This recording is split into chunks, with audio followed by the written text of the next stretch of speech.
Bueno, pues estamos aquí con Juan Carlos Buzón. Él es licenciado en filosofía, pero no está aquí para eso hoy precisamente, para hablar de su licenciatura, sino que lo que destacamos hoy es que es el creador, el artífice del originalísimo y archiconocido dentro del materialismo filosófico videojuego Simploqué, la leyenda de Gustavo Bueno. ¿Cómo estás, Juan Carlos? No mejor que tú. No, eso lo dudo eso. No, oye, te veo pintón.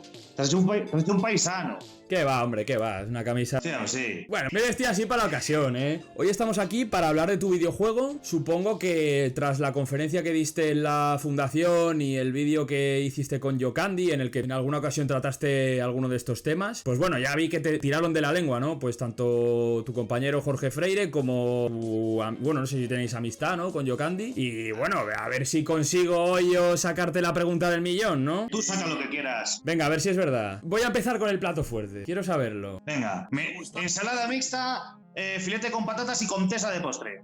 La voz de Gustavo Bueno. ¿La interpretabas tú? Vale.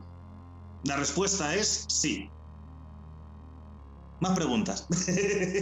Muy bien. Pues la abordabas bastante, ¿eh? Tuviste que practicar algún... Porque claro, yo sé que tienes... Me lo comentaste, que tienes ascendencia asturiana. Claro que Gustavo Bueno no era asturiano, pero habiendo estado asentado tanto tiempo allí, supongo que ese deje se te pega, ¿no? Entonces... Pero es que efectivamente... Bueno, imitar a Gustavo Bueno puede ser más o menos fácil o más o menos difícil, pero lo cierto es que no hablaba, digamos, un asturiano de toda la vida, sino que era como, bien sabemos, una persona de La Rioja que después de muchas andanzas acaba en Asturias, y realmente su forma de hablar y su acento no corresponde propiamente a la de un asturiano, que también está. O sea, es decir, hay un personaje asturiano en el juego que habla, incluso deja alguna pincelada en bable y tal, que es Luis Enrique Felgueroso. Y Gustavo Bueno no habla así. Gustavo Bueno es una voz bastante particular y concreta, que requiere de lógicamente hubo de trabajarse para poder ser imitado, por mi parte. No, sin duda, se nota una de las voces más trabajadas. De hecho, intuyo que la del paisano asturiano que comentas, que es la del hombre del bar, de que sabes... Sí, el camarero.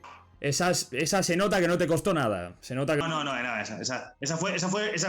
Grabé todos los archivos de voz de ese personaje en el mismo día. Del tirón, muy bien. De hecho, ahora que comentas lo de este personaje, claro, esto no lo tenía pensado decírtelo, ¿no? Pero ahora que lo comentas, de hecho creo que cuando completé el videojuego, que de esto hablaremos luego, al final, no voy a desvelar nada, no quiero destripar el final, porque desde aquí recomendamos a todo el mundo que lo juegue. A mí me fascinó, nunca había jugado al género. Parece que te reconcilias con él, ¿no? Porque en la primera entrega hay como cierta maldad por parte de Benito Retamosa, y al final, en la escena final, hay ahí como una participación de este personaje, y es como, venga, va, que el hombre las ha pasado canutas, ¿no? Como quien dice, que vamos... Exacto. Pequeño protagonismo al final, celebrando... Bueno, ya se entiende lo que celebran. No sé si te refieres a que Benito, el protagonista, comienza sus andanzas siendo un personajucho que solo tiene como interés disfrutar de una felicidad canallesca propia más del cínico, en el sentido de persona que vive como un perro, come como un perro, bebe como un perro, etc. Sí, el cínico etimológico, el cínico neoplatónico.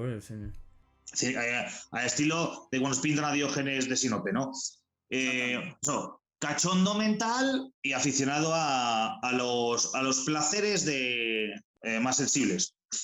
Pero, lógicamente, como el propio juego propone, en esa serie de capítulos que remedan o parodian la fenomenología del espíritu de Hegel, tú vas entrando en una continua sublimación, en una continua autotrascendencia de ti mismo, en un camino en el que al final conocerás, como tú bien has dicho, a Gustavo Bueno, y entonces ya eres el Benito filósofo, el Benito que profesa nobles doctrinas y que está muy lejos del que tú encarnas. Pero lo divertido es, creo, empezar siendo un estudiante de filosofía de porro y calimocho y acabar siendo un prócer, ¿no? Un prohombre y salvando la ciudad. Autodeterminado, además, ¿eh? Bueno, ese es el signo del moderno, ¿no? La autodeterminación es el signo del moderno, tanto como espíritu subjetivo como Fall Guys, ¿no? Como vemos ahora en los procesos de autodeterminación de Cataluña, por ejemplo, ¿no? Son los modernos, ya sabes. Exactamente. Ahora, claro, te voy a hacer otra pregunta también del millón. Lo hablamos hace tiempo. Hay una imagen que corre por ahí que me dijiste que la hizo un contacto que tenemos en común en Facebook, que es qué relación puede haber entre esos personajes y ya sabes por dónde va. E individuos de la realidad, ¿no? Relacionadas. Vale, sí. Esta imagen yo no sé hasta qué punto se ha popularizado entre interesados o gente un poco de los conciliábulos del materialismo filosófico, pero es verdad que hay un joven que un día cogió a todos y cada uno de los personajes del videojuego y en una especie de orla identificaba cada uno de estos personajes, lógicamente de videojuego, con personas reales de la academia y de la escuela de Oviedo. Lo cierto es que cuando lo veías, había personajes que sí se parecían bastante a personas reales, pero lo gracioso es que en ningún caso quise, no sé cómo decir, introducir a esas personas reales en el juego. Ninguno. Te lo juro por Arturo, que 5 pesetas son un duro. ¿Sabes qué pasa? Que claro, a lo mejor la audiencia no sabe que tú y yo pues tenemos, digamos, cierta amistad cibernética, ¿no? Que hablamos cada día, que tal, que cual. Y que será Dios mediante amistad física en un futuro próximo. Exactamente. Luego también hablaremos de eso. Y lo que surja. eso sí nos lo permiten en casa, ¿eh? Sí. A ver, ¿sabes qué pasa? Que precisamente por eso, de la amistad cibernética, hay un pequeño atisbo, un pequeño componente en eso que hace que no te crea. Porque ya me la has metido doblada alguna vez, ¿eh? Que tú eres un troll. Entonces, vale. Es que está tan... En serio, lo que hizo este joven... Coño, es que la clavó. O sea, pero es que yo fui el primer sorprendido, anonadado y embelesado cuando vi esta... Como te digo, este collage de relaciones entre personajes de la vida real y personajes que yo me había inventado, inspirado, pues tú fíjate, pues hay uno de los personajes lógicamente del videojuego es la lechuza de Minerva, el emblema de la filosofía. Me inspiré en un búho o el camarero del bar, pues me inspiré en el típico camarero de bar de toda la vida, no sé cómo decirte. Benito, hasta cierto punto, está inspirado en mi experiencia en la facultad. Eso es una declaración bastante fuerte, ¿eh? Pero, bueno... Yo lo he jugado, sé de lo que hablo, entonces... Toda obra gráfica es una obra biográfica. Este ejemplo lo demuestra. Sobre lo que has dicho del mochuelo... Espero que realmente aquí digas la verdad y no te estuvieras basando en el personaje real, porque entonces sí que podríamos concluir que eres un poquito cabrón, pero ya sé que no es así. Es que te juro, te lo juro por Dios que jamás pensé en que nadie podría establecer relaciones entre estos personajes y personas reales en este caso de la Escuela de Oviedo. Yo fui el primer flipado con ese montaje. No puedo decir otra cosa. De hecho es que, bueno, nuestro amigo en común... Todos los días hay milagros, tenemos uno. Es que nuestro amigo en común, José Manuel Rodríguez Pardo, es como si estuviera escaneado en la pantalla, ¿eh? O sea, es que es calcado. A ver... No exactamente. Yo creo que esa conexión que establecen entre Pardo y el camarero de la facultad, no veo... No, pero no es una relación en el sentido biográfico. Quiero decir, Pardo es profesor y este hombre era un camarero que no... Que quiero decir que... Asturianos, eso sí. Pero físicamente, en cierto modo, sí que se parecían. Y además los dos son asturianos. Es decir...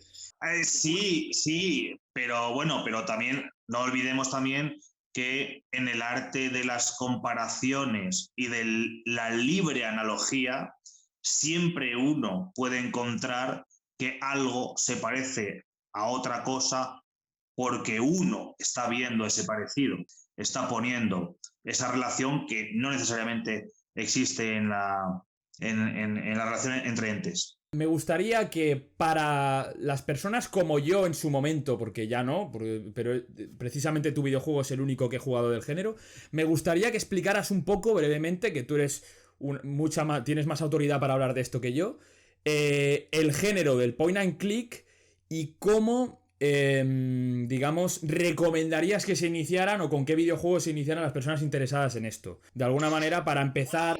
El género de la aventura gráfica o el point and click, porque son, diríamos, conceptos coextensivos, es un género minoritario. Y es un género minoritario porque es un género que vio su transcurso o vio terminar su transcurso a finales del siglo pasado, cuando aparecen las grandes consolas de 32 bits, PlayStation, los videojuegos ya usando 3 dimensiones y cargados, sobre todo juegos cargados de acción y de nuevos conceptos de diseño de videojuegos. Por tanto, hoy día quiera meterse en ese género, el género de la aventura gráfica, tiene que entender que son juegos que ponen unos retos a los jugadores poco o nada relacionados con los juegos que todos, o al menos la gente de tu edad, conocen desde sus primeros pasos en la videoludopatía, ciertamente. Pero si alguien está escuchando esto y considera que lo que yo pueda recomendarle es digno de ser seguido, yo le diría, eche usted un ojo a videojuegos clásicos como la saga Monkey Island en general, y en general los videojuegos de aventura gráfica de LucasArts. Pruebe usted cualquiera. Son todos una constelación de especímenes o de productos relacionados tanto en su interfaz como en su narrativa, en su estilo gráfico, en su humor, y así uno puede entrar, creo, por la puerta grande en un género que básicamente hereda el concepto arcaico de las aventuras conversacionales. Son juegos en los que hay que hablar mucho, relacionarse con el entorno, pero no necesariamente a través de la acción. Es aventura conversacional, pero pulida por el paso del tiempo, por el propio desarrollo de los videojuegos, con esos gráficos, aventura gráfica, tan sencillos, sí, por las limitaciones de memoria de la época, pero con mucho carisma y mucha personalidad. Mucho humor, además. Es un género con mucho humor. Te voy a hacer aquí una pequeña intervención sobre esto último que has dicho, tanto del Monkey Island como los juegos de LucasArts, y es que yo me he iniciado en el género de la aventura gráfica o point and click, ¿no? Que has dicho que son pues coextensivos, y te voy a decir que yo me inicié en el género de la aventura gráfica con tu videojuego. Y... o sea, que es perfectamente compatible. Que yo desde aquí, a aquellas personas que quieran invertir en un producto nacional por un hombre de orden, pues que se dejen de Monkey Island y que compren el Simple que además... Huelga decir que incluso sería aún más óptimo que esa gente que esté interesada en la aventura gráfica, pues no solo se preocupe de los clásicos, sino que empiece directamente jugando a Simple, que es la leyenda de Gustavo Bueno. No temáis, es un juego perfectamente homologable con otros de su género o de los clásicos de la aventura gráfica, naturalmente. Yo desde aquí voy a decir que tú has comentado muy bien que es un juego de relacionarse con el entorno, de hablar, no necesariamente con acción. Es un juego que... voy a completar la definición que he hecho, y es que toda la relación que tienes con el entorno, esa no interfaz, sino la propia relación que mantiene el personaje con el entorno audiovisual o el escenario, digamos así, es a través de puzzles. Se llaman puzzles, son siempre acertijos. El jugador, por una especie de gracia divina o de gracia del entendimiento, puede llegar a resolver si es... Sobre todo, si le echa muchas ganas, mucho coraje y no desespera hasta conseguirlo, porque hay veces que esos puzzles, esos rompecabezas, bueno, son rompecabezas, por algo se llaman así. Te dan ciertos quebraderos. Estoy completamente de acuerdo. Yo, bueno, tampoco me quiero tirar flores, ¿no? Pero conseguí completarlo sin la ayuda, sin tu ayuda, ni la de ninguna ayuda externa, como yo que sé, algún. Ningún subalterno. ¿Eh? Sí, que no necesitas ayuda de subalterno alguno ni peón de confianza. Tú te despachaste solo el toro. Exacto, pero me costó muchísimo, ¿eh? Normal, son con todas las excepciones las aventuras gráficas que he terminado a palo seco y sin mirar una guía. Por eso digo que son juegos que desde un punto de vista del diseño actual son juegos que pueden llegar a coger de los genitales y exprimir y exigir al jugador una serie de cosas que el jugador actual piensa que no deben estar incluidas en un videojuego. No, acaba, era un pequeño ejemplo de una persona que tenemos en común, un amigo que tenemos en común que no consiguió completarlo, incluso le dedicaste ahí una pequeña oda, no recuerdo, de hecho uno de los vocablos no lo puedo repetir porque es un insulto, pero era algo así como Pedro Guillamón, lo que ya se sabe que continúa, y no te pasaste el simploqué, porque se quedó en el del segundo episodio, no pasó, ¿verdad? Debe ser algo parecido como lo de los hermanos Pinzones, eran todos marineros, ¿no? Exactamente, por ahí va, exactamente. Un guiño a esas canciones de la infancia. Exactamente, por ahí va. Bueno, seguimos. ¿Querías decir algo justo ahora? Sí, por retomar lo que hablábamos, en los conceptos actuales de diseño de juegos hay elementos de las aventuras gráficas de antaño, sobre todo de las aventuras gráficas de la compañía Sierra, la compañía que explotó el género hasta la aparición de LucasArts, que hoy día serían intolerables, como los callejones sin salida. Simploqué no tiene callejones sin salida. Hay aventuras gráficas muy antiguas en las que te puedes quedar atascado para siempre y el juego no te lo avisa.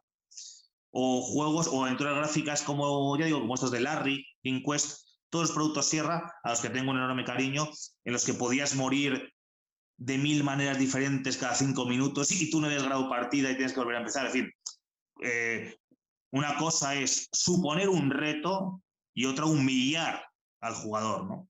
Os digo que es un género que en muchas ocasiones el jugador actual no va a estar muy, muy dispuesto a entenderlo. Me gustaría entender lo que yo considero que es una metáfora del Gustavo Bueno encarcelado. O sea, ¿por qué? Bueno, ahí ya estás. Ahí ya estamos con un poquito de spoiler. Sí, justo iba a decir esto ahora, ¿no? Pero bueno, que no pasa nada, que tampoco es para tanto, ¿eh? Tampoco. No pasa nada y si pasa se le saluda. Gustavo Bueno, quizá una cosa que me han hecho en cara a muchos jugadores es que ¿por qué aparece tan tarde Gustavo Bueno? Si ellos precisan, hay gente que compra el juego y empieza a jugar y dice, ¿pero dónde está Gustavo Bueno? Bueno, es que tienes que buscarle. Es que tienes que ir poco a poco entrando en el mundo de la filosofía, precisamente como estudiante de filosofía, que pues, para acabar conociendo al maestro que te guiará en tus últimos coletazos, en ese recorrido del espíritu. Pero tú me preguntas que por qué está encarcelado. ¿Por qué? Si es el bueno de la película, ¿no? Es el bueno de la película, ¿por qué no anda libremente? ¿Por qué le han capturado? Creo que esas mismas preguntas que tú me haces, yo las puedo dejar ahí para quien quiera jugar, se haga esas preguntas. ¿Por qué Gustavo Bueno está encarcelado en el juego? ¿Por qué hay que esperar tanto para conocerle? ¿Merece Gustavo Bueno, aunque sea el Gustavo Bueno cibernético, pasar esas fatigas en ese presidio? ¿Quién la ha encarcelado? ¿Sabes qué pasa? Yo tengo una teoría, y es que interpreto... Espero que sea una noble doctrina. Sí, por supuesto. Interpreto ese encarcelamiento de Gustavo Bueno en el juego como una especie de ostracismo. Así lo interpreto, como si Gustavo Bueno en nuestra realidad, por ejemplo, yo... mi afiliación filosófica o ideológica al sistema filosófico de Gustavo Bueno es relativamente reciente, ¿no? Yo hace 2 años que conozco a este señor, o sea, lo descubrí con unos 25 años gracias a un contacto. Y claro, si no hubiera sido por alguien que ya estaba metido ahí, concretamente una persona del Repúblico Hispano, pues en mi vida hubiera sabido quién es este señor. Yo lo interpreto como algo así. Ya entiendo por dónde vas, y me parece muy bien traído. Lógicamente, casualidades hay pocas, por lo general lo que es causalidades, o como decía Jung, sincronías, ¿no? Se dan una serie de fenómenos que aparentemente milagrosos relacionan cosas muy profundas y que de repente se manifiestan fenoménicamente. En este caso, el hecho de que casualmente Gustavo Bueno aparece encarcelado en el juego. Y tú hablas justo ahora de ostracismo.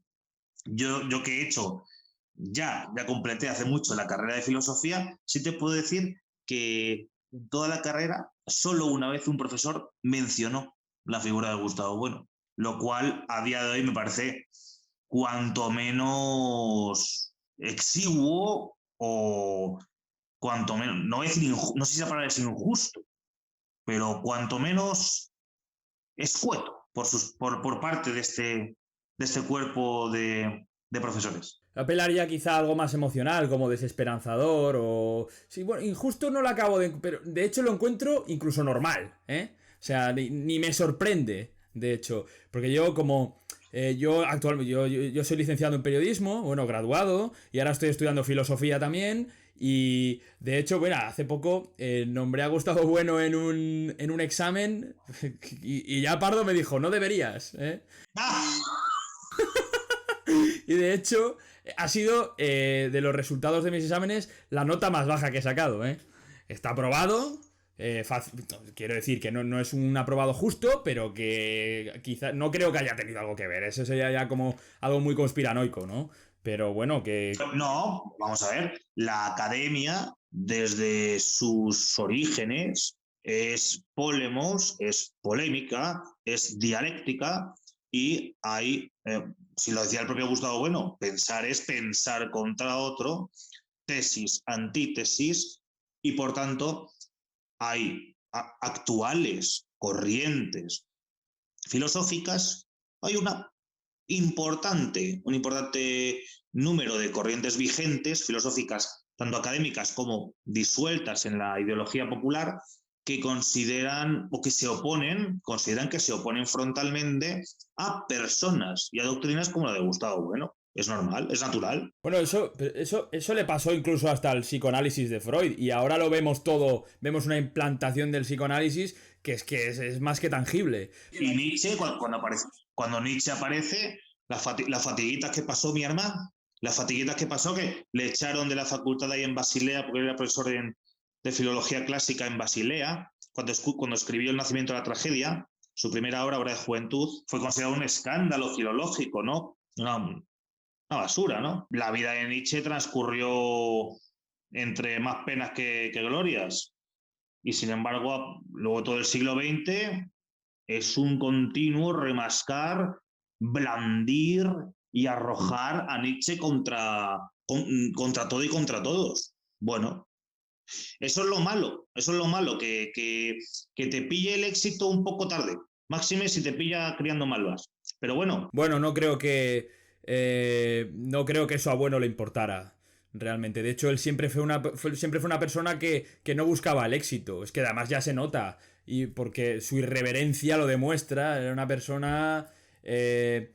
no difícil de tratar, pero que ni daba puntadas sin hilo, ni se andaba con tapujos. O sea, vamos. A ver, Fernando Sánchez Dragó le define como el filósofo, ¿no? Es decir, la persona que más ha conocido que encarne el arquetipo puro de filósofo. Y en cuanto a lo que dices del éxito, Parménides buscaba el éxito, Heráclito buscaba el éxito. Es que el filósofo puro, o sea, es decir, el filósofo de raza, me vale Nietzsche, me vale Gustavo Bueno, me valen tantos otros. Antes que el éxito, Husserl, por ejemplo, Husserl era una persona muy atribulada en su época por hallar unos nuevos fundamentos de la filosofía, y eso les preocupaba más a estas personas que eso que podríamos llamar hoy el éxito o el último post en Instagram. Forma parte de la naturaleza del filósofo, joven. Sin duda, yo, sin embargo, hombre, no es que lo vea muy halagüeño, ¿no? Pero sería satisfactorio ver, es lo que hablábamos el otro día por el grupo, ¿no? Cierta implantación del sistema filosófico de bueno. Yo creo que eso al menos le sería muy salutífero a España, al menos como nación, ¿no? O como unidad nacional. Implantación de un sistema filosófico. Es lo que se habló el otro día. Pero ¿cuántas veces en la historia? Para mí eso no tiene sentido, claro, pero... No es que no tenga sentido. Sentido tiene. Quizá lo que no tiene es utilidad.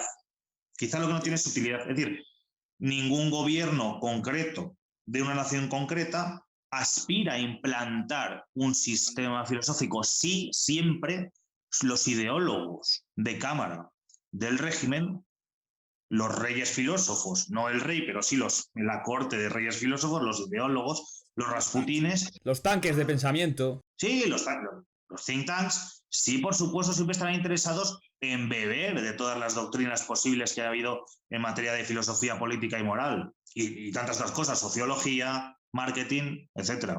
Pero nunca para implantar un sistema puro y duro, sino para valerse de ello. Juan Manuel de Prada dijo hace tiempo, dice, cuando más digo la verdad, cuanto más me acerco a una voluntad, en este caso sería filosófica pura, de decir la verdad, menos palmas recibo de nadie de los que están en la política, porque en la verdad pura y dura no puede ser usada en esta materia, la materia política, ¿no? Por dar otra vuelta al tema, ¿no? Como decía Ortega y Gasset, que la cosa va de dar vueltas a los temas como el que va sitiando una ciudad. Aquí podrías hacer una entrevista a Santiago Armesilla o algún gran doctor comunista español sobre la cuestión de, por ejemplo, si, esta sería una excepción, el materialismo histórico se llegó a implantar como sistema de doctrina en regímenes realmente existentes, como podría ser la Unión Soviética o la actual China. Supongo que no. Supongo que la política no funciona en forma de sistema puro que encarna en lo sensible político. Supongo que las cosas no funcionan así. Pero eso no lo sé, ni jocoso ni jacarandoso. Yo lo que digo es que estaba hablando de la implantación de un sistema filosófico en lo que es un régimen político. Otro ejemplo que se podría tratar al abordar esta cuestión podría dar para una sola entrevista, una sola publicación de un vídeo. El Islam, es decir, los regímenes actuales musulmanes, o dentro del mundo musulmán, ¿existe una implantación de arriba abajo de los primeros axiomas o de las doctrinas más abstractas como luego régimen concreto, y eso es el Islam? ¿O incluso los regímenes islámicos son contradictorios con el Islam? Es complicado porque, claro, ahí ya entramos pues en esa distinción que en cierto modo tiene la culpa la escolástica entre teología y filosofía. Entonces, claro, que consideramos que el Islam es algo filosófico, teológico. Claro, las teocracias islámicas, la ley máxima emana de Dios, es la Sharia, ¿no? O sea, es algo indiscutible. Entonces, si emana de ahí, de hecho, hace poco estuve leyendo sobre la declaración que tienen algunos de los países, podría decirse, confederados, ¿no? De la zona de la península arábiga, ¿no? Que tiene una declaración de los derechos humanos, no sé si de los años 90 u 80, y todo son referencias a Alá. Prácticamente todo. O sea, es algo, vamos, que es intachable. Es lo que dices, que son axiomas o que son dogmas, que es algo que no cabe. Pero no hay más Dios que Alá, y su Mahoma es su profeta. Es un axioma o un dogma del Islam, igual que en el actual régimen, en el régimen actual español hay un dogma que es que el pueblo soberano se ha dado a sí mismo una constitución y un parlamento y tal, lo cual es completamente absurdo, ¿no? Porque es decir, me parece menos absurdo o menos dogmático, es decir, que Dios existe, en este caso como un principio general a la hora de ordenar una nación, que decir que el pueblo a sí mismo, es decir, que 50 millones de personas se dan a sí mismos una constitución y un pueblo, no es razonable. No es razonable. Pero bueno, y sin embargo, ahí está. Sí, y si te fijas, de hecho, si hablas con gente sobre todo de la quinta de mis padres, claro, tú tienes 10 años más que yo, pero tampoco se alejará mucho la edad, ¿no? Siempre dicen, no, es que la Constitución la votamos entre todos, ¿eh? Es algo como, sí, o sea, se creen completamente partícipes o artífices incluso de esa Carta Magna del 78. De hecho, sobre esto último que has dicho, así como algo axiomático, hombre, yo creo que cabría alguna entrevista a nuestro Trevijaner favorito, que no es Rubén Gisbert, por supuesto, a Álvaro Bañón. Álvaro Vicente Bañón Pérez, natural de la Huerta Murciana, es un noble doctrinario dentro de lo que podría ser el pensamiento español, el pensamiento tradicional español, con sus vertientes presidencialistas, y él tiene un gran aprecio por la democracia americana. Es un fundamentalista. Vamos, a mí me encanta leerle, me encanta escucharle. No, son buenas lecciones matutinas, a las 7 de la mañana. No son lecciones, son filípicas. Ciertamente, sí. Son sermones para almas ardientes. Es cierto. Pues a ver si algún día conseguimos traerle por aquí, por estos lares. Y que sea tan irreverente como es. Bueno, tan irreverente no, quizá tendré que censurarlo un poco, Bueno. Donde hay poder hay censura. Sí, obviamente, claro. Pero donde hay autoridad no es necesaria. Y donde hay capitán no manda marinero. Sí, bueno, tú te refieres a autoritas y et potestas, ¿no? Es un clásico de la filosofía del derecho y tal. Exactamente. Sobre lo que tú haces, programar videojuegos, eres un diseñador, convives con la moda, tío. Yo quiero saber, ¿en qué estás trabajando ahora? Bueno, mi larga vida se ha visto jalonada por diferentes oficios, diferentes ocupaciones, y digamos que como estudiante de filosofía o licenciado en filosofía, terminé, lógicamente, después de un periplo erótico, festivo y vital, en la docencia y en la más profunda de las indecencias también. ¿Qué pasa? Que cuando yo era profesor en un instituto de un pueblo aquí de Madrid que se llama San Martín de la Vega, ya cerca de Toledo. Yo era profesor allí y, claro, yo ya entonces ya sabía algo de programación, yo estaba loco ya con el tema de programar videojuegos, estaba loco.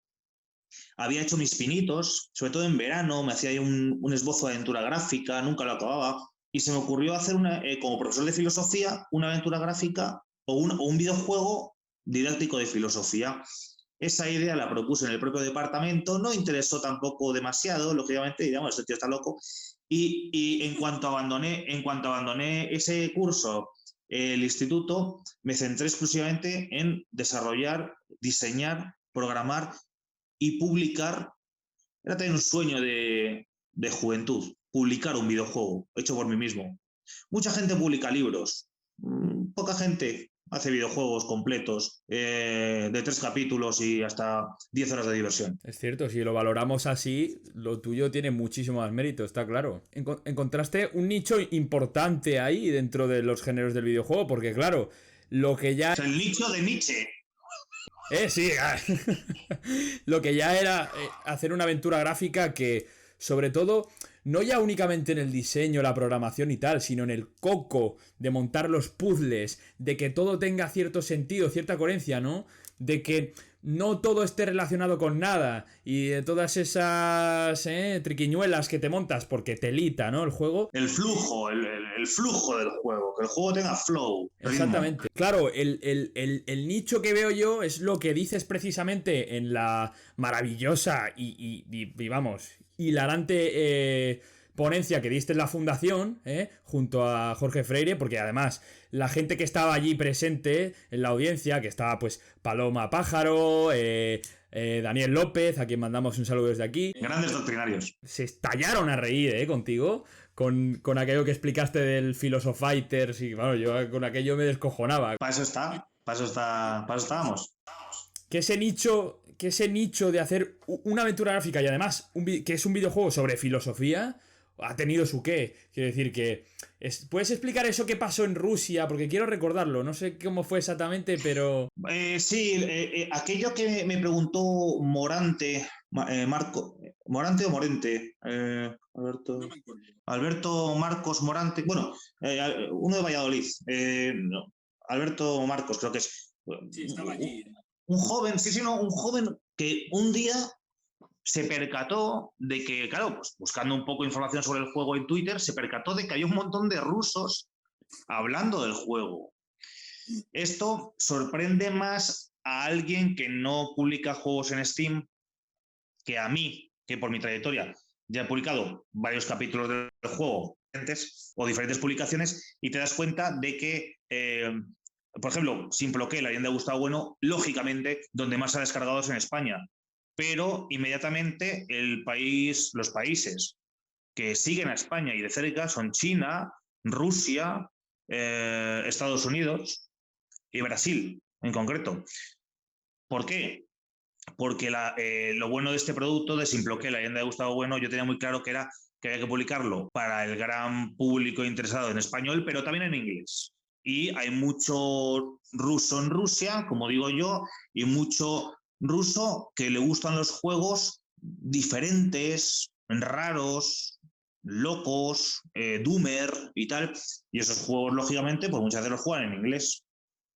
Esa es la explicación que yo encuentro a ese pequeño fervor o interés que hubo en Rusia por Simploqué, la leyenda de Gustavo Bueno. Yo mismo juego juegos rusos, por ejemplo, me gusta mucho de las obras de autor ruso en materia de videojuegos, como el Friends of Ringo Ishikawa y algún otro más.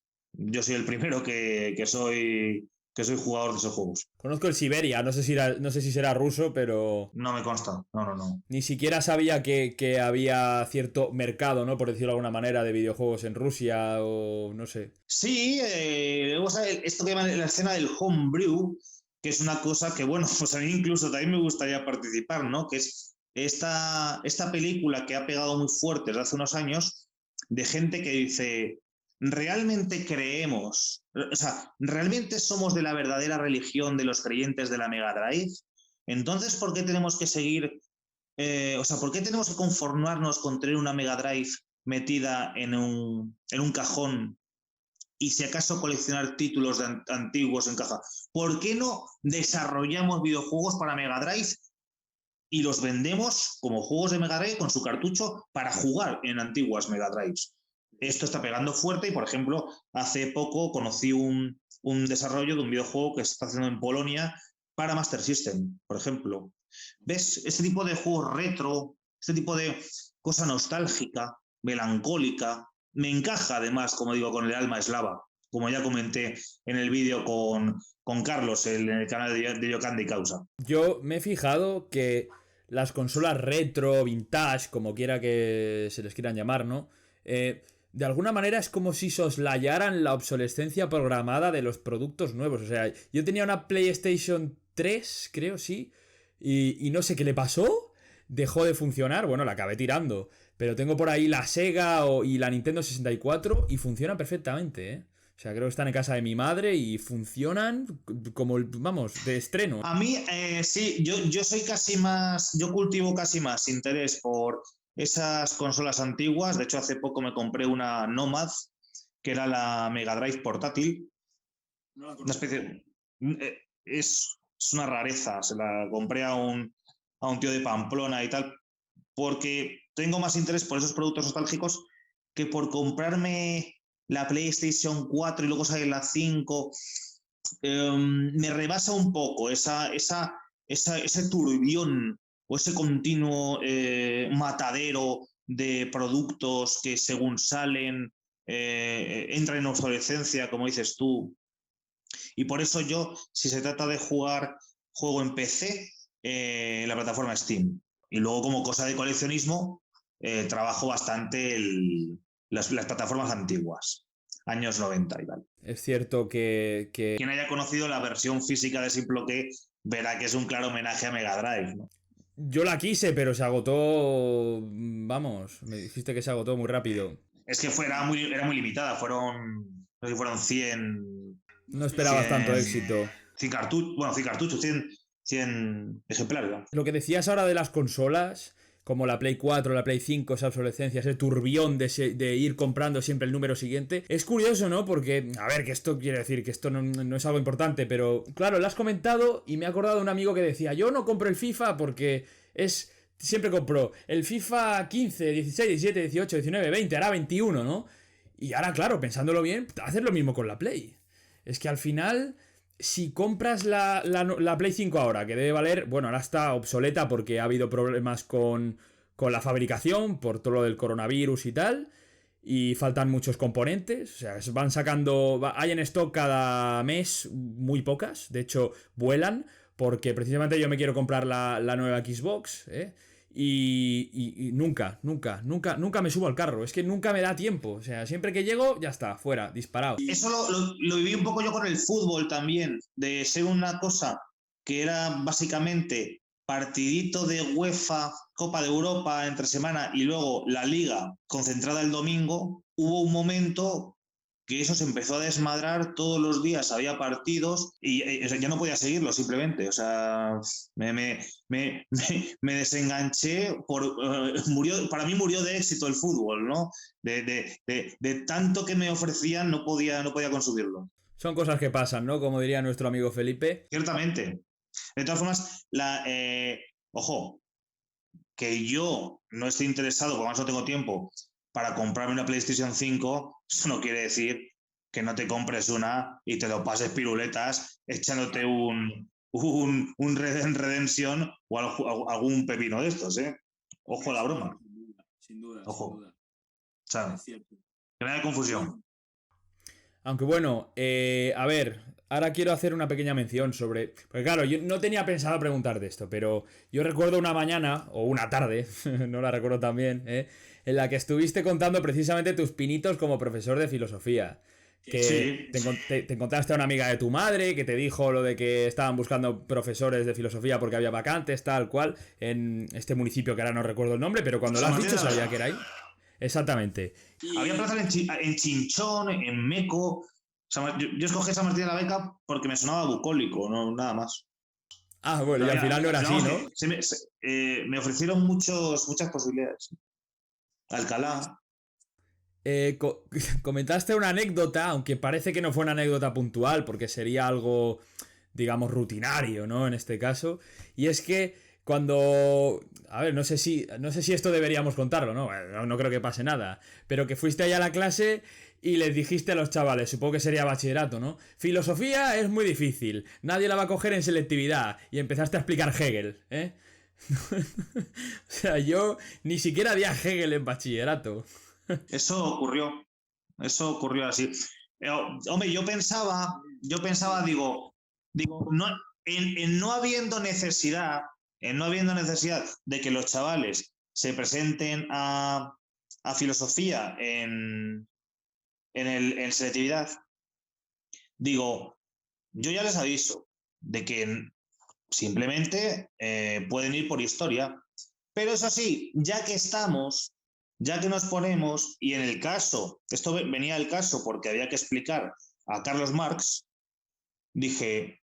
Era necesario. Yo estimé que era conveniente y oportuno hablar un poco, una o dos clases de la doctrina hegeliana, y así lo hice, y no me arrepiento. Estoy muy orgulloso de lo que... Seguro que no se arrepiente nadie, ni siquiera los alumnos. Evidentemente, pues los chavales pues sudarían tinta, se acordarían de mi madre algunas veces, pero es un trabajo duro. Alguien tiene que hacerlo, no obstante. Sí, estoy completamente de acuerdo. De hecho, lo que tiene que subir, lo que tienen que sufrir el gremio de profesores hoy día, ¿eh? Bueno. Eso es horrible, hombre. Eso es horrible. Porque no tienes... antes ha salido el tema del derecho romano, no tienes ni autoritas ni potestas. Exactamente. Tienes un poco que... entras más en lo moderno. Entras más en lo moderno, que es el pacto social. Una cosa más jovesiana. Es un estado de naturaleza, lobos, bichos, todo tipo de amenazas, y tú solo ante el peligro, como funcionario, como encarnación de la clase universal hegeliana. ¿Más preguntas? Para casarlo de nuevo. Pero sobre la pregunta que te he hecho antes de en qué estabas trabajando, no me refería ya a... Sí, porque me fui por las ramas. No, nos hemos ido los dos, porque yo te he realizado un montón de preguntas, pero claro, quería saber respecto a la programación de videojuegos, ¿qué está in nuce ahora, no?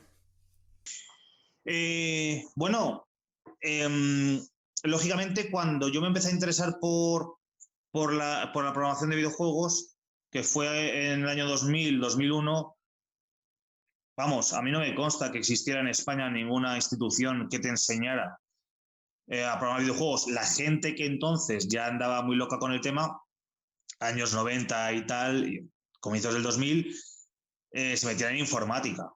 Pero claro, yo hice mixtas, hice matemáticas y latín, pero ya tenía mucha querencia también por las ciencias del espíritu, como decía Dilthey, que la filosofía, estas cosas.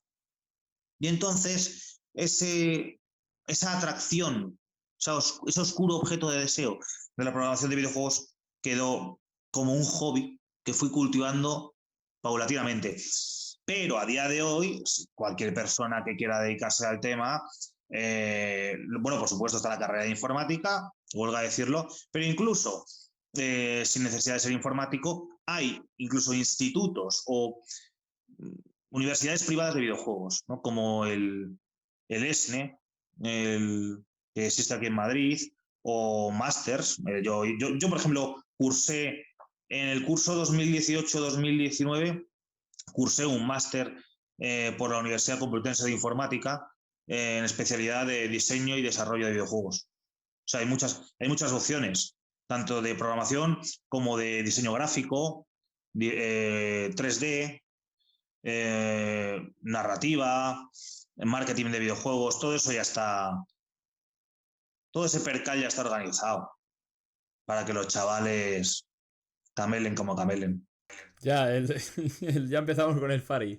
Bueno, empezamos y acabamos. Es decir, hombre, sí. las nobles doctrinas siempre en el frontispicio de los templos. Con ese hombre acabar sobre todo, ¿eh? Y empezar. Volver. No, como la película esa de Almodóvar. Vivir es ver volver. Y ver volver al Fari, pues mola más que ver volver a otra gente. No vamos a engañar. Eso sin duda. Son además que era un cantante, como decía Antonio Machado, es hora de escuchar las viejas canciones que nunca dejarán de sonar, ¿no? Algo así decía. No lo sé. Siempre está bien escucharte El Torito Guapo, La Mandanga, Antoñete. Son... El Fari... Es que ¿qué voy a decir del Fari? Puto grande. Grande. Sobre el Torito Guapo, aprovecho y te pregunto. Afirmo, eres un gran aficionado a la tauromaquia. Ciertamente. ¿Cómo te vino esta pasión? ¿De dónde viene? ¿Por qué? Por vía familiar. Soy de ese tipo de personas que se han criado en entornos taurinos, mi abuelo, mi padre, abonados de las ventas de siempre, mi hermano, es que la vecina, todo el mundo de mi entorno era aficionado, vivíamos al lado, vivíamos muy cerca de ventas, y entonces para mí era algo, es algo absolutamente, lo he mamado, absolutamente natural. Yo, por ejemplo, cuando era pequeño, para mí no existía el fútbol, sino los toros, porque yo cuando llegaba del colegio, o bien daban toros en Televisión Española, o bien estaban en el Canal Plus, y claro, igual, eso era por la tarde. Supongo que el fútbol cuando se daba un partido era ya más de noche, pero yo me iba a dormir, ¿no? Cuando era pequeño. Entonces, para mí era bueno, vamos, siempre, lo normal. Y luego ya en la adolescencia y tal, en los últimos años de José Tomás, antes de que él reapareciese en 2007, pues yo ya ahí sí que entré en trance con la figura de José Tomás y dije, bien, está bien. Esto es lo más grande que he visto y que probablemente veré en mi vida. Y desde entonces soy leal y verdadero creyente de la religión del taurobolio, de la corrida de toros, el último sacramento pagano que existe sobre el orden. Muy agradable ese final. ¿Te preocupa realmente que algún día se lleguen a prohibir las corridas de toros? O más bien dicho, ¿crees que se puede pero en el sentido, claro, por poder puede ser cualquier cosa, ¿no? Pero ¿crees que lo vas a ver en vida? Esa prohibición, esa abolición. Hombre, yo te voy a decir una cosa. 2 escopetas tengo. Es decir, vayamos a un ejemplo, ¿no? La Unión Soviética no puede ser religioso. Está prohibido ser religioso. No puede ser cristiano. Pasan 80 años de prohibición objetiva de ese fenómeno. ¿Dónde está la Unión Soviética a día de hoy en Rusia? ¿Y dónde está el cristianismo? Entonces, no importa que haya una serie de señores instaurados, además, en altas esferas, la clase política, la internacional, en este caso animalista, con pingües inversiones, solo para esta cuestión, podrán destruir todo lo que quieran y puedan, pero lo que no pueden destruir es mi alma como aficionado, ni el alma de un hombre que se quiere poner delante de un toro para crear una obra sin igual y a la vez efímera. Entonces, es que la pregunta es, ¿hasta qué punto se puede prohibir una cosa? Está en boga pues todo eso del animalismo, como tú bien decías, y de la teoría o la tesis ya de que digamos, la tauromaquia incurre en un maltrato animal, ¿no? Físico o como se quiera, porque tú has hecho como un discurso muy a lo Braveheart, ¿no? Que podrán quitármelo, pero no podrán matar mi alma, ¿no? Algo así como muy... Sí, bueno, te ha quedado interesante, pero a mí me gustaría saber realmente, o sea, ¿cuál sería tu defensa o tu ataque, ¿no? Hacia esta corriente que en la actualidad sostiene, sobre todo está muy instaurada en el presente, que la tauromaquia, sobre todo en España, claro, que la tauromaquia es maltrato animal. A mí no me gusta la expresión maltrato animal porque es un anglicismo, ¿no? Debe ser maltrato a los animales. No es... Pero bueno, en todo caso, aquí no hablamos de unos animales, hablamos del toro de Lidia. Entonces será ante todo maltrato bovino. Sí, para hacer caso al género y no a la especie. O sea, al revés, perdón. Claro, es que dice, no, es que es maltrato animal. Bueno, pero será a un animal en concreto, ¿no? Sí, ¿de cuál? El toro de Lidia. Claro, lo que pasa es que el toro de Lidia es una raza de Bos taurus que se ha ido seleccionando durante siglos, puro darwinismo, en España, en la península ibérica, porque en Portugal también se cría el toro de Lidia. Esta es la piel de toro, España y Portugal. Y esta selección del ganado ha ido seleccionando, valga la redundancia, todos los elementos agresivos y ofensivos, destilando lo que naturalmente no es un Bos taurus, porque el toro de carne, la vaca de Milka, el limousin, el charolés y todo ese tipo de razas de consumo humano no tienen esa bravura congénita que tiene el toro de Lidia. Por tanto, el toro de Lidia es un sublime invento del hombre hispano o del hombre ibérico. Es una máquina de matar hecha por el hombre ibérico. Su maltrato sería no darle el trato que le corresponde, en este caso, la lidia. Un maltrato sería darle una mala lidia. Un maltrato sería no aplicar, no respetar los códigos éticos del toreo, pero en ningún caso es maltratar, torear a un ser cuyas decenas de generaciones previas han generado que él sea ese ser único dentro de los herbívoros que ataca por instinto desde que es un becerro de teta, como quien dice. Supongo que quien dice este tipo de cosas se guía por un pensamiento formalista como es el utilitarismo y se basa en el principio, lo sepan o no, se basa en el principio de máximo placer y mínimo dolor, principio de felicidad de Bentham, que es el que dice que todo ser sintiente tiene como felicidad, como telos, obtener el mínimo dolor y el máximo placer posible. Por tanto, sería más moral extinguir toda la raza y de la cabaña, toda la cabaña brava española en un matadero con una pistola, aturdiéndolo con una pistola de pernos, antes que picarlo, atorarlo y matarlo a estoque, porque entiendo el nivel de dolor que pueda sufrir sería menor. Supongo que este es el argumento, pero claro, a mí este tipo de cuestiones o de consideraciones me parecen profundamente aberrantes o psicopáticas, porque nada tiene que ver el espíritu humano con ese tipo de álgebra o de cálculos fríos sobre el mero dolor y el mero placer de un ser sintiente.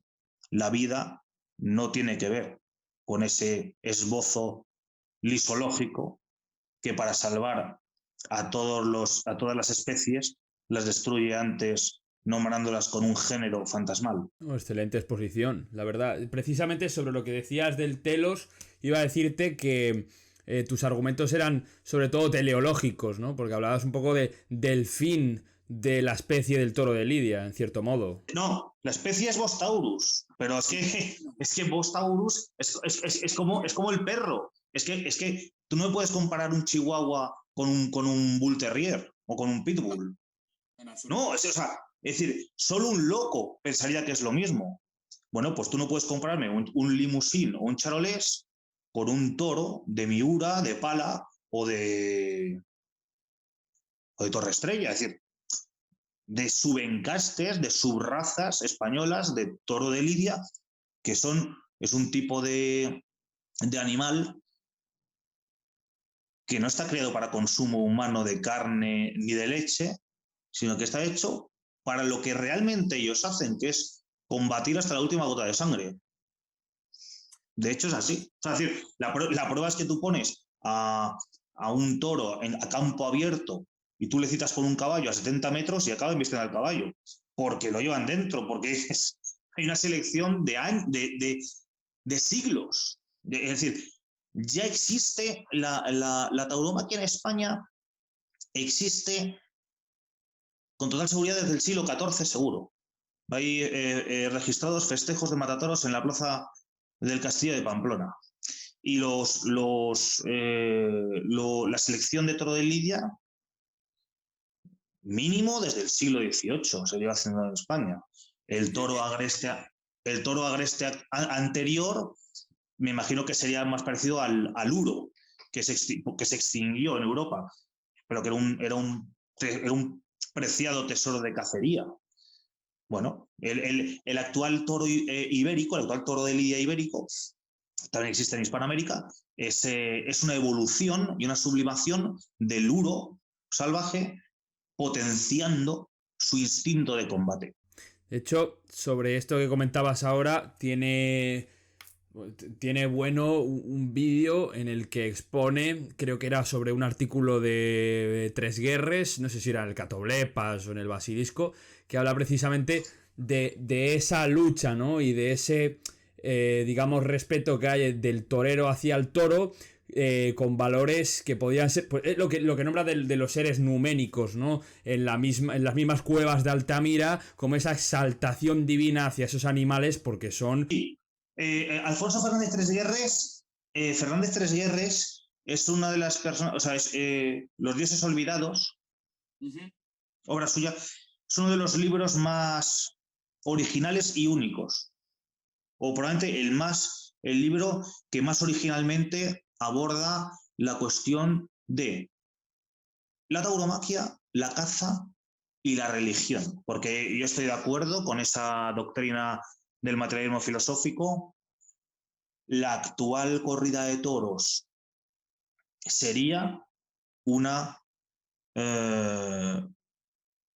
hija de un ancestro que son las religiones no monoteístas, las religiones paganas, arcaicas, en las que en efecto se rinde culto, como rinde culto el cazador de Altamira, a un ser genesíaco, un animal mitológico como es el toro, que desde tiempos inmemoriales tiene connotaciones mágicas. Ahí está el poema de Gilgamesh. Enkidu mata al toro y poco menos que le cortan la oreja, ¿no? Eso existía también en los minoicos o el toro de Creta. Es decir, siempre existe. La pregunta que yo me haría en todo caso no es por qué existen en España y en Portugal y en Francia, en el sur, sino por qué se asumió en toda la Europa, sobre todo luterana, que eso no debía tener cabida, y entiendo que es en base a procesos religiosos. La Europa luterana no existe vestigio ni registro de tauromaquias prácticamente, y en la piel de toro en Hispanoamérica existen en numerosísimos lugares. No tengo respuesta a esa pregunta, ¿por qué España sigue rindiendo culto al toro? Pero yo lo celebro profundamente y quiera Dios que así siga siendo. Sí, sin duda. Al menos aunque sea solo por ti. Yo no he ido nunca, la verdad es que, claro, cuando dijiste eso al principio de a ver si pasábamos del plano cibernético al físico, me gustaría, de hecho, porque no he ido nunca, que asistiéramos a una corrida de toros, al menos me gustaría apreciar ese fenómeno. Y así claro. será si Dios quiere. Sí, claro que sí. A ver, claro que sí, ahora tengo tengo una pregunta un poco, en fin, un poco, no de relleno, pero que una vez comentaste y me hizo cierta gracia, ¿no? Y es que ¿coincidiste alguna vez en la facultad con Ernesto Castro? Sí. ¿Cómo se digiere eso? Pues con panza, redecilla, libro y cuajar, que son los 4 estómagos del rumiante, ahora que hablábamos de toros. Tú ten en cuenta que Ernesto Castro, claro, yo ya cuando le conocí ahí en la facultad, bueno, yo era de curso, yo soy mayor que él, yo había sido alumno de su padre, entonces yo asociaba mucho a Castro con Castro el profesor. Terminé la carrera y él seguía estudiando allí, y es posteriormente, pasados los años, cuando él empieza su trayectoria. Ya en 2011 publica un libro que se llama Contra la posmodernidad y tal, y comienza su trayectoria posiblemente como youtuber, etcétera. Antes era poeta, y más tardíamente, ya en 2015 o por ahí, es cuando él queda también muy tocado y en shock. Fue uno de sus grandes shocks filosóficos con la figura de Gustavo Bueno. Coincidí incluso una vez con él en Oviedo, en la fundación, porque él iba a dar una conferencia el año que yo fui a presentar también el proyecto del videojuego, no el videojuego como tal, sino la idea y tal. Pero más en concreto, ¿qué quieres que te cuente de este joven? No, nada, realmente, alguna anécdota, porque sé que alguna vez os encontrabais en la cafetería y y alguna vez le dijiste algo, simplemente eso. No, porque es que claro, o sea, yo le veía como de los pequeños, yo igual estaba en mi quinto año, aunque eran 4 años oficialmente, pero yo estuve 6 años. Y él igual estaba en primero o en segundo. Entonces allí, bueno, pues era un joven más dentro de los 50, 60, 80 que estudiamos en la carrera y honestamente, poco te puedo hablar de él en esa época. Claro, por entonces... Un estudiante que sacaba buenas notas. Eso es lo que recuerdo, creo. Pero no, poco más. Claro, y por entonces la única relevancia que debería tener para ti, al menos, era su biografía como hijo de tu profesor de estética. Y ya está, claro, no sabías... Sí, y por tanto poca relevancia, porque bueno, pues claro, todos los padres tienen hijos. Exacto. Aquí se cumplía se cumplía esa máxima genealógica. Sin más, todo bien. Todo correcto. No citemos a otros youtubers aquí que me va a saltar aquí. Tendré que poner un disclaimer o algo por copyright. ¿Te gusta a ti, Ernestito? No me cae mal, ¿eh? Hombre, en cierto modo Es dinámico, es un joven dinámico. Es un joven dinámico y tiene clases muy enriquecedoras. Muy enriquecedoras. De hecho, lo que ha hecho a la persona de Francisco Suárez no lo ha hecho nadie. No lo ha hecho nada. En YouTube no lo ha hecho nadie. Y lo que está haciendo en las notas a Platón con cada diálogo y tal. No, el tío, joder, tiene un... Para mí, hombre, para mí tiene un peso muy importante, claro. Pero espero que ese peso le lleve a una reflexión, ¿no? Le lleve a una reflexión. Es joven, tiene 30 años o por ahí. No sé si una metanoia o una reflexión, vamos, sobre lo que ha hecho, dicho y hará, ¿no? Porque se supone que él, bueno, le preguntaron en su momento, sobre todo a raíz del vídeo que hizo de Fui yo también buenista, ¿no? Que es que él mismo dice que es una referencia, es una referencia a un libro que le gusta mucho, ¿no? Ese Hiperbatón, ¿no? Si es que así se puede decir. Y comentaba... bueno, ahí comenta un montón de cosas, ¿no? Evidentemente, pues hace una crítica un poco, bueno, que se puede interpretar como algo... insulso, nimio o no, ¿no? Depende de cada uno, ¿no? Hay quienes piensan que fue una crítica de muy bajo nivel, otros que no, que quizá dijo cosas interesantes. Pero bueno, fue una exposición muy anecdótica, ¿no? De cuando él estuvo en la Universidad de México, de hecho, cita sin citar a Pardo y demás cosas, ¿no? Pero a raíz de esa crítica que hizo, le preguntaron, claro, le dijeron, oye, que Gustavo Bueno tuvo un sistema, ¿no? Tiene un sistema, de hecho. Porque claro, ya sabemos, ¿no? Entonces, claro, él está en otro plano, ¿no? Tampoco no los podemos comparar, ¿no? Eso es obvio. Entonces él dijo... Bueno, siempre se puede comparar algo con algo que no es sí mismo. Puedo comparar un lápiz con una regadera y a Rusia con el gato Félix. O sea, puedo comparar todo con todo, por poder. Sí, bueno, por poder, sí, pero que no, en este caso no tendría demasiado sentido. Hombre, sería...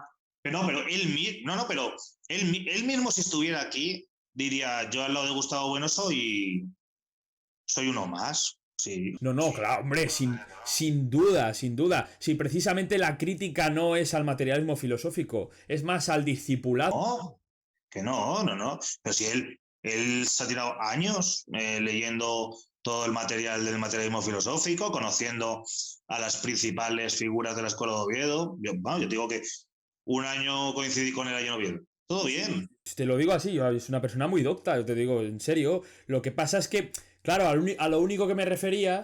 Igual más que docta, que también él peca de sofofílico, y de bibliófago. Sí, es verdad. Es un bibliógrafo. Esta persona que lee mucho, que lee muchísimo. Joder, pues yo no. Vamos, que tampoco creo que haga falta.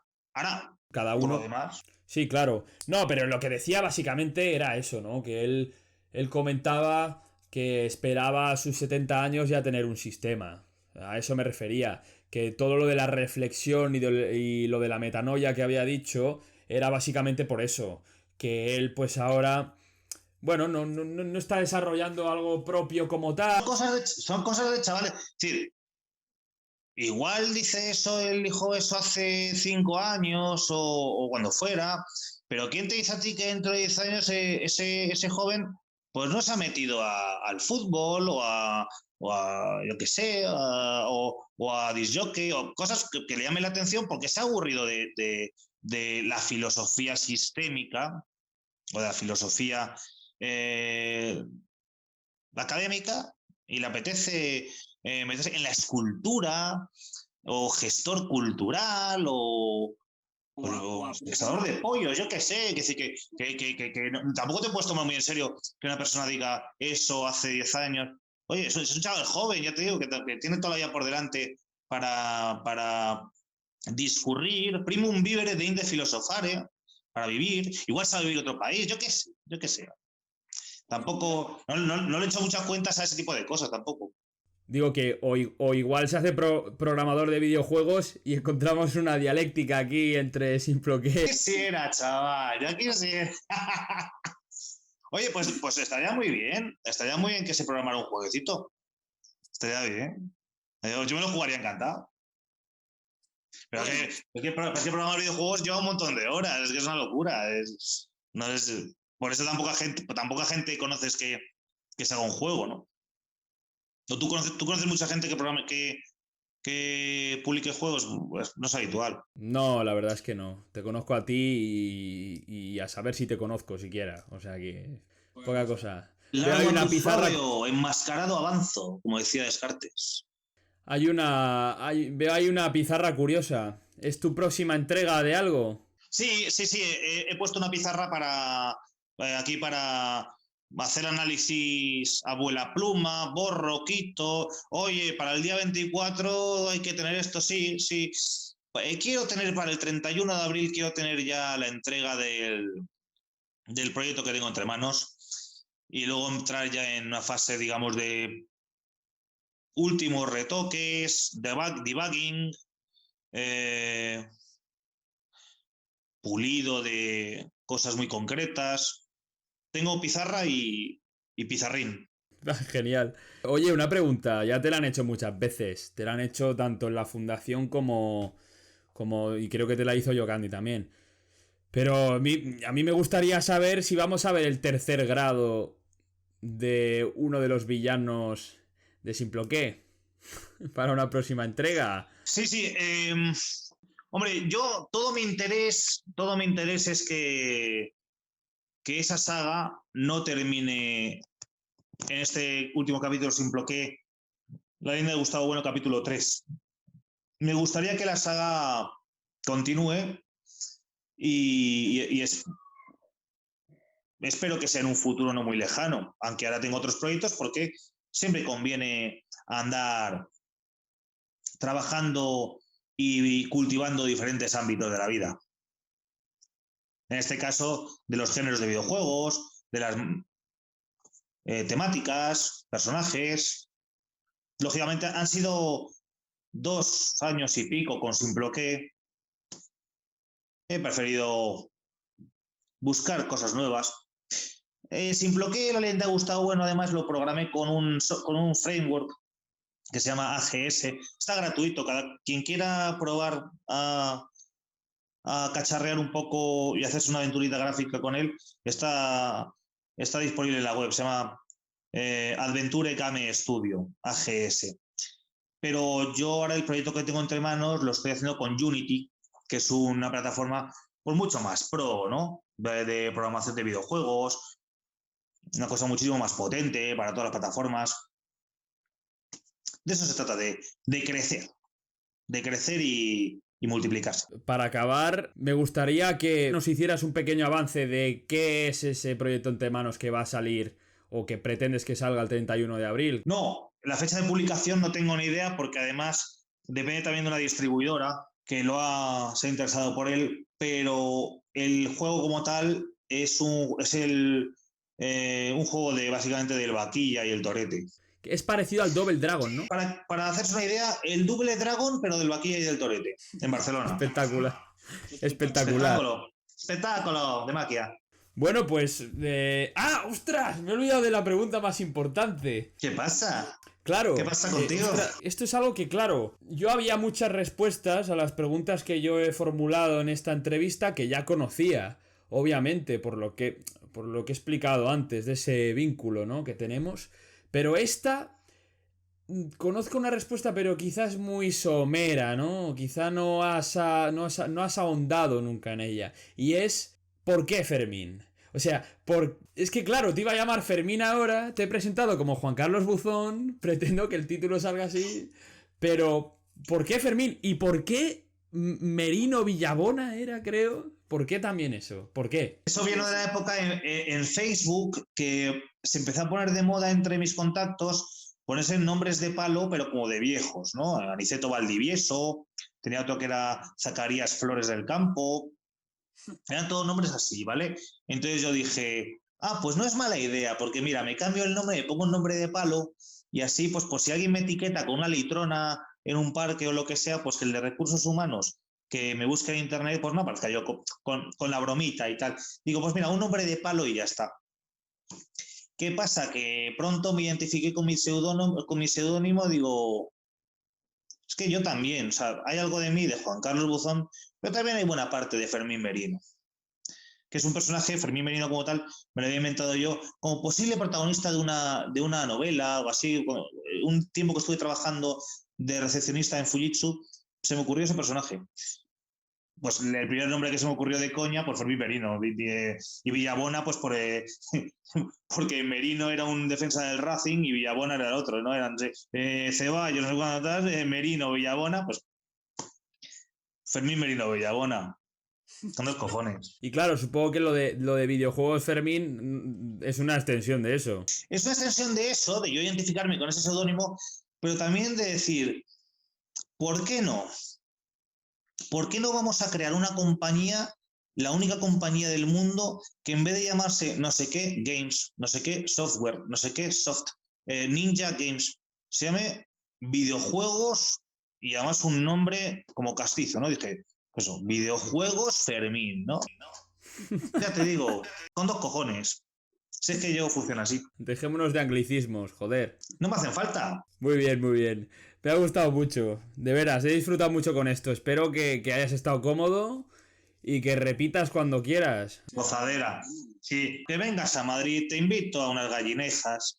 Vamos a los toros, tomamos una copita, vamos al Gallarre. Lo pasamos bien.